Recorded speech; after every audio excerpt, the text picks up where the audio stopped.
这边全部听得懂英语哦？可以啊。Okay, so I use English. Okay, so today we just ended a retreat. I just ended a retreat. So for the newcomers, those who just came for Dhamma talk,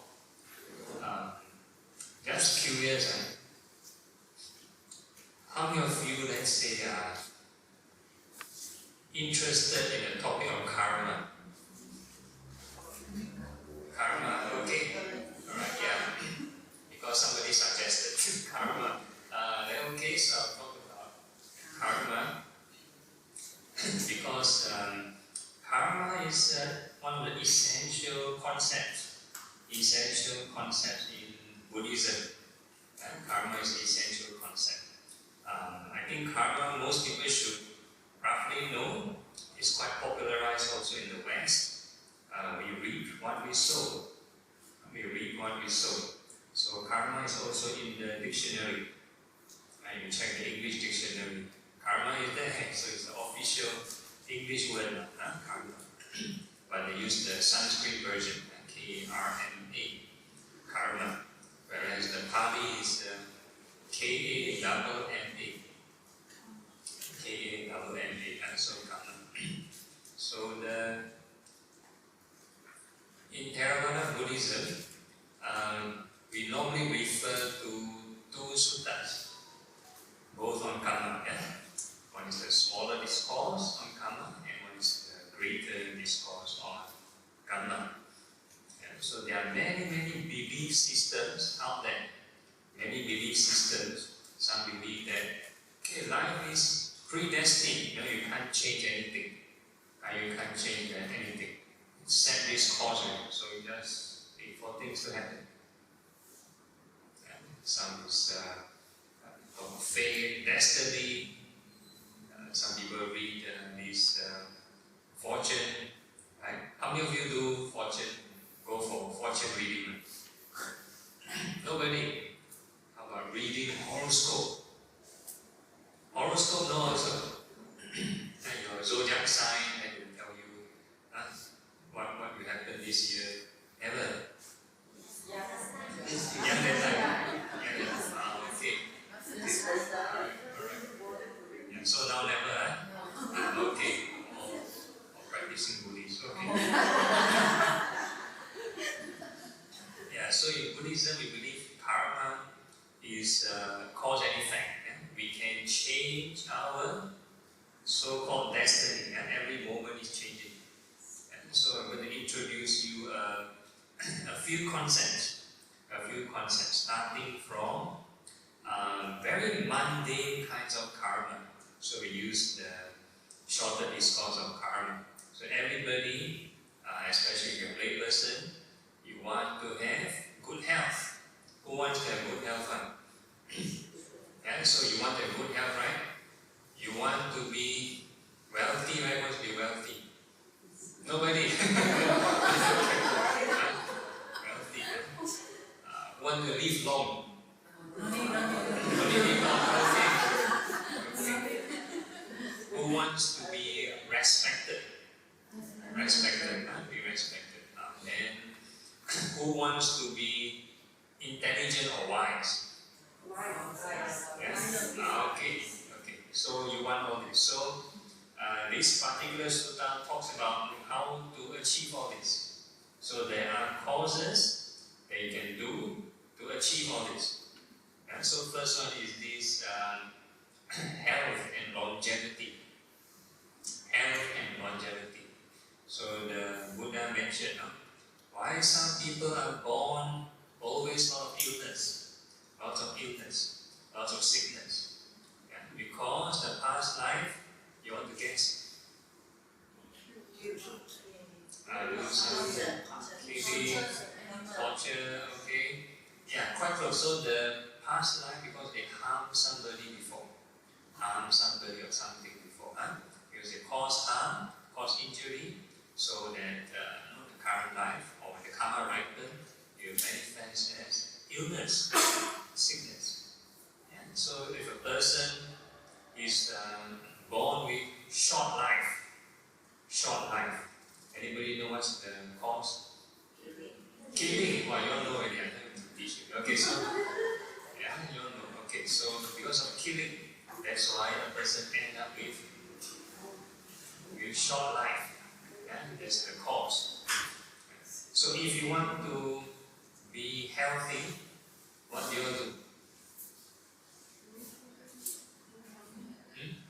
You want to be healthy, what do you want to do? Exercise. Yeah, very good. Exercise. And this is the immediate causes. Yeah? Immediate causes. Right? But long term, what do you want to do? Yeah, okay. Very good. Yeah. Practice non harm, non killing. Yeah? So this will help your health and give you long life. So this is for future. Yeah? You want to immediate, yeah, exercise, eat healthy, sleep well. So all these are contributing to your health and your longevity. Okay, then now we're going to talk about beauty. Who don't want beauty? Okay, alright.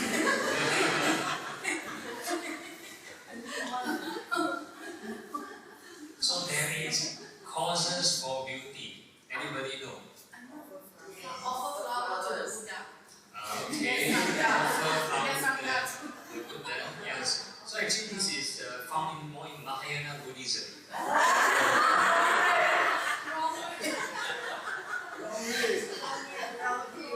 Not say wrong view, because I can't tell the future, maybe. And so, but in the Theravada, okay, let's talk the opposite. Let's talk about ugliness. Ugliness. So what contributes to ugliness? Anger, very good, yeah? So you don't have to talk about future like this one, you can do it here and now. If you frown, yeah, then you look ugly already. Yeah, so here and now, because of short temper, because of anger. That's why your person will look not so beautiful. And the opposite will be what? No anger, very good. Yeah, smiling face, yeah. You want to look nice, you need to have loving kindness. So that's what we are practicing in the retreat. So if you practice loving kindness, you naturally sort of look more beautiful. Yeah. So there's the inner beauty. So that's one of the benefits of loving kindness also. Yeah, to have this inner beauty.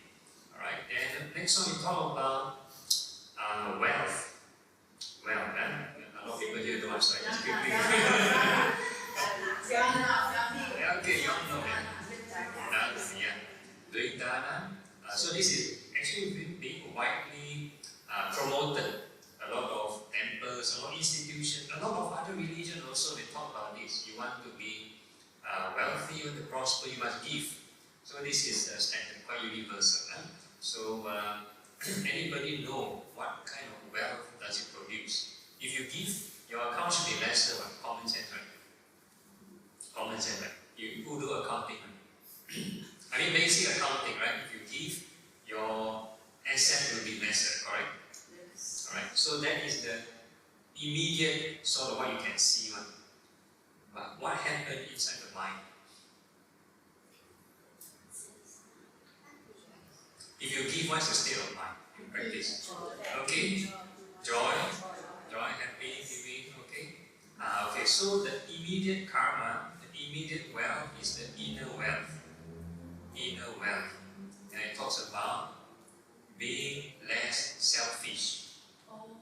And if a person is always very selfish, very greedy, they can have many billions or many millions, still not enough.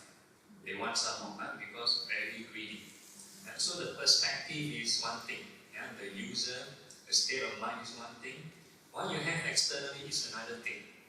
And so if a person is very selfless, always giving, and the amount externally sometimes may not bother them. So that is the inner wealth. But if I talk about external wealth, yes. External wealth, yes. By giving, because you're creating this mind, so this will propel you, this state of mind, or this energy will propel you the next life into that condition. So now you're just creating this condition, and this state of mind. Okay, but if you want to talk about here and now physical wealth, what must you do to make money? And how do you increase your wealth? Immediate one. Okay, that's for future, right? Because you're trying to be selfless. So if you want to talk about this lifetime, you want to increase your wealth. Anybody know what must you do? Working. Okay, working, one of them, yeah, very practical, very logical, yeah. Okay, so actually the Buddha gives another different teaching for businessmen. Buddha teach businessmen how to make money. Long before there's financial guru, yeah, before there's this motivational or advisor, financial advisor, the Buddha already gave advice on how to increase one's wealth. Honest kind of livelihood, yeah, honest kind of livelihood. This is incoming one, your income. Honest livelihood, investment. Buddha teaches investment. So he said, don't everything just spend. No? You must have one portion to do investment. One portion for your own use, one for savings. So this is the advice. In fact, the advice is a bit extreme. 2 portions for investment, means 50% for investment. That is if you have a lot of money. But if you don't have so much, never mind. You have 1 portion for investment, so they can generate wealth. They need to be vigilant. That means you have to take care of the investment. Make sure there's no disaster. Make sure the authorities, and the kings, do not all your investment. No earthquake, no thieves, no robbers, no conmen. So you need to be very vigilant. You need to do your research.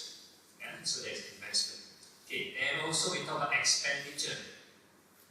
Expenditure means how you lose your income. So what's the best advice? Keep your 5 precepts. If you avoid drinking, avoid excessive, let's say you don't cheat your spouse, you don't womanize or whatever, you save a lot of money. You save a lot of money. So this is expenditure wise. If let's say you observe 8 precepts, better still, you save more money. You save more money. No, because 8 precepts, no entertainment. So a lot of hobbies you cut down. So that is got to do with layperson. So your package, you got the 5 precept package, or you want the richer package, the 8 precept package. So you got 2 options.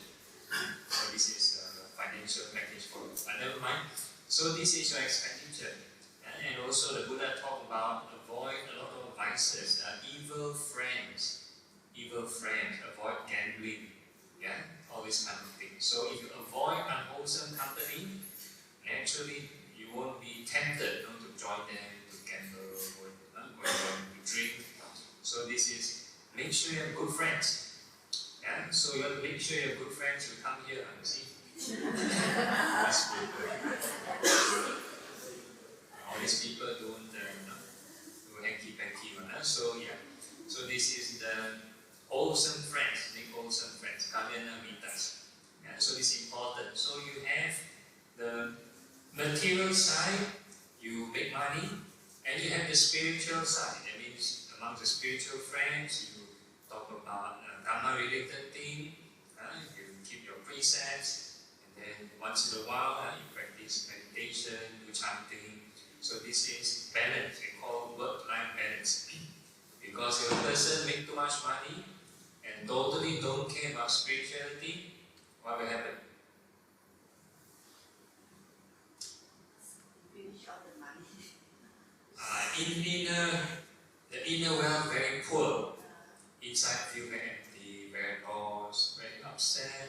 Sometimes, I don't know, sometimes you might see news, successful people commit suicide, very depressed, because inside very lost, very frustrated, don't know what to do. So you need to have this balance, this work-life balance. So you can have spiritual kind of food also, spiritual wealth. So you can have balance. So the monks is the opposite, so monks is this side. Okay, so this four wealth.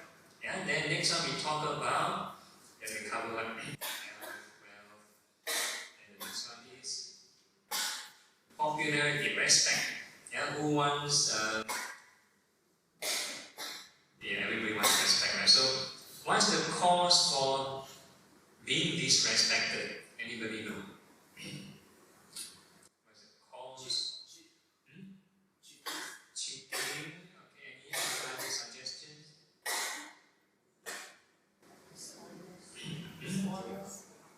Dishonest. Clothes, immoral clothes, very general, very general answer.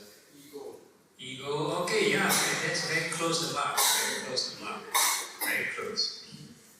Okay, so if a person do not show respect, and do not show respect to another person, then this is the cause for being disrespect. So like very logical, right? Who have attended like leadership courses before? Anybody? No? Some people? So one of the basic, I'm not sure whether it's the same, I think the common trait is to be a leader, first you must know how to be a good follower first. If you do not know how to be a follower, then how do you expect to lead? Right? How do you expect to know what the people on the ground is doing? Right? So you need to be a good follower first. So if you can show exemplary how to be a good follower, then the people under you will know what to do. So there's a rippling effect. So this is quite straightforward. So you want to be respected, first one has to lower the ego, one has to show respect. Show respect. So it's important. Okay, then the next one. So this health and status. Then now we talk about wisdom. Wisdom. Anybody know what's the cause for wisdom? Ask questions. Ask questions. Alright, so you know the answer. Must ask questions. So later on, there's Q&A segment. Make sure you ask a question.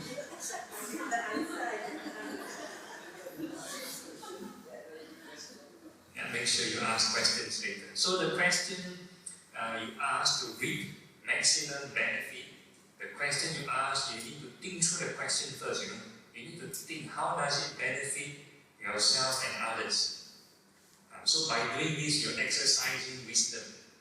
So you yourself growing the wisdom that you ask. It's not like suka-suka ask any question. Like let's say I'm the speaker for the day, and somebody will ask me, what's the distance between Russia and China? Not related to the topic, and not beneficial to the audience in general, for example. So the question you ask must be relevant. So it requires some consideration, requires some thinking, some wisdom and intellect. So this one is on the spot, you're creating this karma for intelligence and wisdom. Okay, so these are the things, the mundane kind of karma aspect. I think most of you are familiar already. Now we slowly shift to a kind of karma that is more transcendental, more spiritual. So these are not many people may talk about.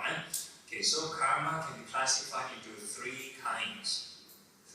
So the first one, or the first two, is the mundane kinds of karma. So if you do dark deeds, then you have dark results. Second one, if you do bright deeds, you get bright results. And the last one is spiritual one. If you do neither dark nor bright deeds, it will lead to this neither bright nor dark result. Okay, this one is still considered normal activity. And then the last one, if you do a certain deed, it will erase, it will overcome, it will nullify all the other karmas. Yeah, so that is the one we're aiming for, called cessation. Okay, so karma can be, in a way, brought into the perspective of the Four Noble Truths. So Four Noble Truths is the basic foundation of Buddhism. Now we know Noble Truth of suffering. That's the first Noble Truth. Second one is the cause of suffering. And the third one, the cessation of suffering. And the fourth, path leading to cessation of suffering. That's right. Okay, so how does karma come into play in terms of Four Noble Truths? To make karma related to Buddhism, right? Because before Buddhism came about, other religions also have karma. Yeah, Hinduism also have karma. Yeah, other religions also have karma. So what's the Buddhist transcendental version of karma? So the first noble truth, suffering, is basically old karma's ripening. Old karma's ripening. Whatever we experience here now, when we sit down, are very painful, aging, sickness, and stuff like that. All these are old karma's ripening. Karma's ripening. So this is first noble truth, karma's ripening. Second noble truth, the cause of suffering, that is called creating new karma. Creating new karma. Every time we experience something, we react. We react with either greed or hatred. So creating new karma. Yeah, creating new karma. Which also continue in future more suffering. And the third one, cessation of karma. Karma can be ceased. Suffering can be ceased. And the fourth one, the path. Yeah, which is the Noble Eightfold Path. Yeah? So this is the fourth one everybody knows. So karma is like that. The Buddha placed karma in terms of the Four Noble Truths. So that's how karma operates. Why we experience pain, why we experience sorrow, because of karma's ripening. Karma's ripening. So in our meditation retreat, we have this experiment. I think for those who haven't experienced it, we are going to do it now. We are going to do this finger pointing experiment. So we are going to lift our hand up. Lift our hand. Yeah?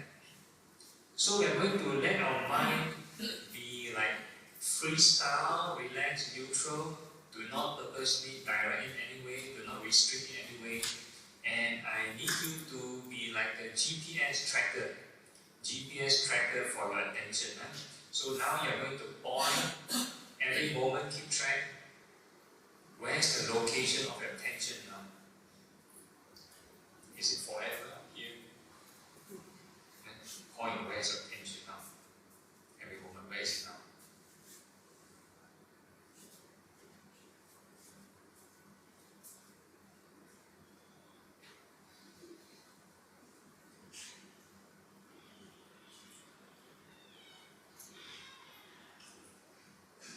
Yeah, who can feel the movement? Who can detect any changes?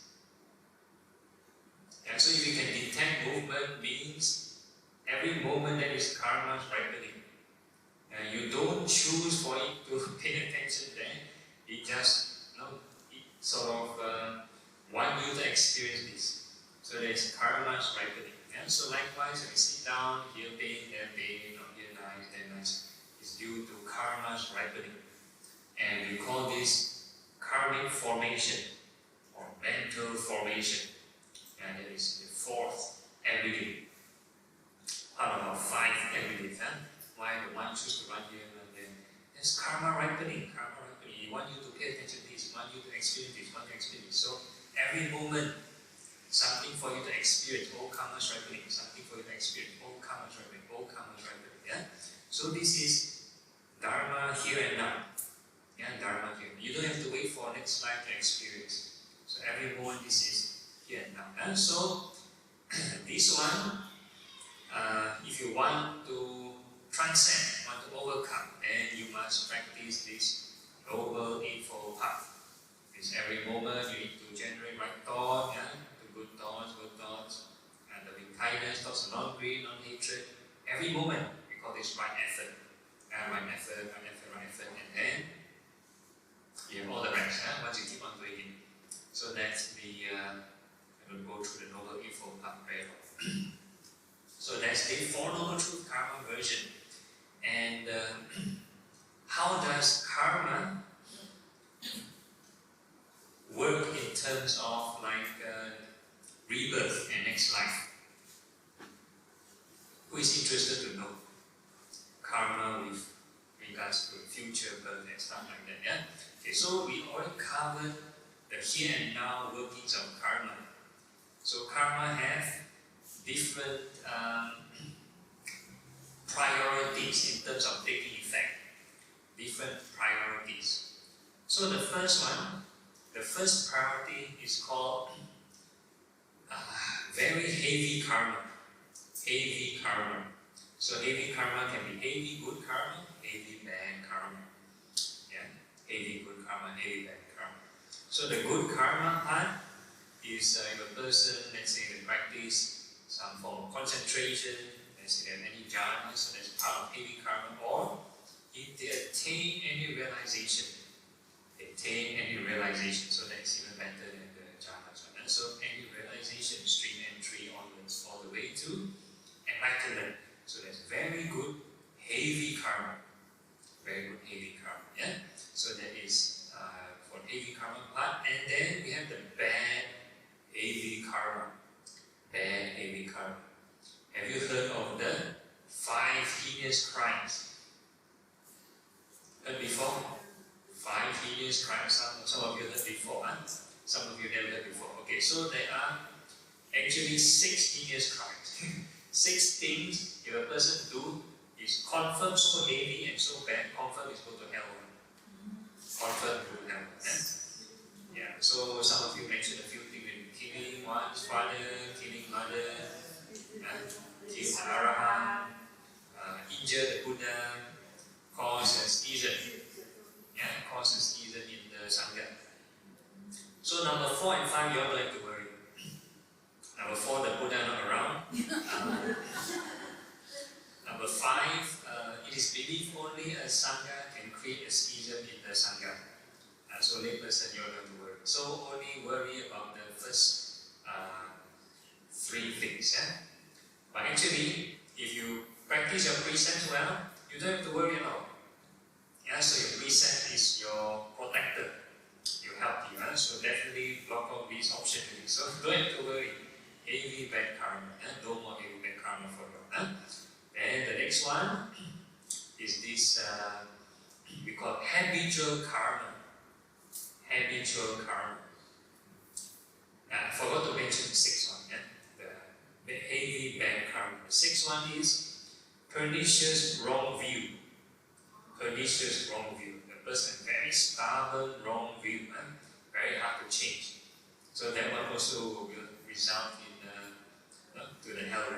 So what kind of wrong view? For example, like totally distorting the teaching, like teaching like killing is good, for example. So you totally distort, then and you believe is good somehow, right? So that is a very serious wrong view. Okay, so this one example. But anyways, let's move on. Habitual karma. So that is every day what you do, There's the habitual karma, what you do, every activity, every moment. So it's our habit. So that's the next strongest one. So lying. Lying, yeah. So if a person like to tell lies, a habit, so that is the bad habitual karma.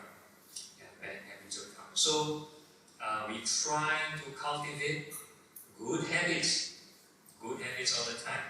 Yeah, so as we come here, do activities, and can be listening to Dharma talk, do chanting, or do whatever, right? this habit creating new habits. You come here weekly or whatever daily, create this habit. Yeah, so it's a habitual thing. So at home, maybe you do your own sitting also, or do your own chanting. So you're creating your own new habit. New habit. So it's called habitual karma. Yeah. Okay, then the next one is called death proximate karma. Death proximate karma. That is at the moment of death. Sometimes this death proximate karma can override the habitual karma. Let's say at the moment of death, we may think we have lots of good habits. So at the moment of death, we think of good thoughts, think about chanting, think of good thoughts. Then somehow last moment somebody come and kacau you. Irritate you, come and kacau you. Then because it is called the last moment karma, death proximate karma. So this one may override all your previous karma. So if you get irritated, you choose to get upset or angry, then whatever good thoughts you've been thinking before, the habitual one, will be sort of like misplaced. So the death proximate karma will take priority. The irritation will take priority. So that's why we encourage, let's say you want to be at the side of the death patient. We try not to cry, please don't go, please don't go. If you make them clinging and upset, you're making them create this death proximate karma. And they feel not ready to go, and you still don't want me to go. and they still feel like, still attached, creating an attachment. As we call this death proximate karma. So we normally say, okay, peace, say all the nice things. Say the nice things, say the good charity things they've done before in their life. Yeah, we call this recollecting of all the good deeds they've done before. Or if one can do the chanting, right? Help them. So they think of good thoughts, they're creating this positive death proximate karma. And positive death proximate karma, rather than something a bit more unwholesome, or I would say something unskillful. So this is the death proximate karma part. And then eventually, there's a kind of karma that doesn't function at all. No function. That means whatever things you do and good and bad doesn't ripen. So this is unaccountable karma. And so karma works in very mysterious ways. You cannot account for karma. So some people want to calculate, I've done this amount of good deeds today, make sure this one ripen. No, it doesn't work. It doesn't work like that. And sometimes it's lost in the universe somewhere. It doesn't ripen. Whatever you do, all the nice things you do, all the bad things you do, it may be lost. So this is unaccountable, and this cannot be ripened. So this is the few kinds of karmas that are taking effect, and we're going to talk more about this death proximate karma. So this one is mentioned in this the greater discourse of karma. The greater discourse of karma. So it's more like a meditator. A meditator is, he can kepo, then you can see somebody's passing away moment, then where they are reborn to. Yeah. So he came to a conclusion. First, you see a good person. And this good person got lots of good karma. Yeah, he do a lot of good deeds. And the moment, right, after he passed away, he born in a good realm in heaven. So he come to a conclusion. Okay, this karma works in this way. You do good, then you will be born in a good realm. So this one everybody agrees. So the Buddha also agreed. So the Buddha agreed with that person. Yeah, correct, true. Then next he observed a different thing. He meditate. And so this good person, how come after death they go to lower realm? No justice, man. How come like that? And some people think like, how come not fair in this world? Those who do good have live unjust life. Yeah? So this one is talk about death. So this one, at the moment of death, this person born in the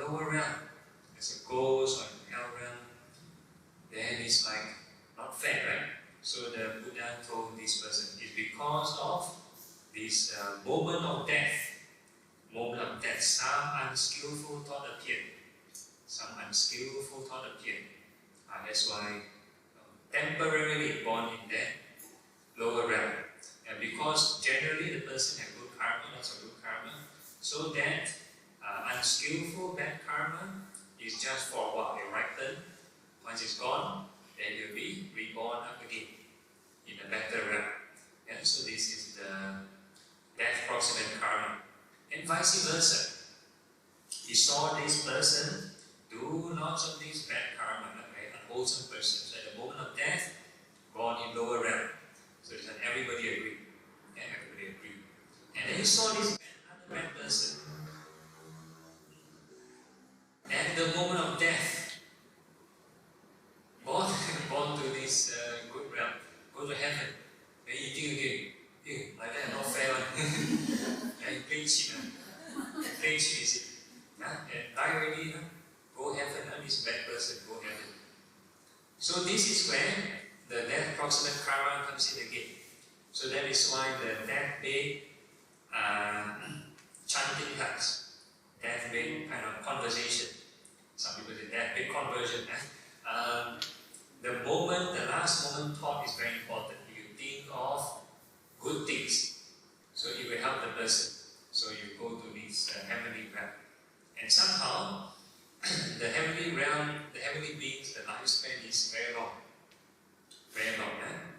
And also depends on the karma. Let's say they use up all the good karma, they also have to go back down. Go back to the lower realm. So it's important to have this good habitual karma, or if you want to invest in a better package, heavy good karma. Heavy good karma, that means meditation. But if you have habitual good karma, that is quite your consistent good karma, so you have to wait for, if let's say you have any bad karma, let it ripen, then you can enjoy the fruits of your good karma. So that's the idea. Okay, so I talk about karma and rebirth in general. Karma and rebirth in general. So I don't want to load you all with too much information. It's like 45 minutes of information. So that's about the time of one class. Normally students attend a class, half an hour they get restless. So I open the floor to Q&A. Q&A, questions and answer. Anybody want to ask anything? Want to ask anything not related to karma also can. Anything you think is beneficial. Anybody wants more wisdom, you can ask questions.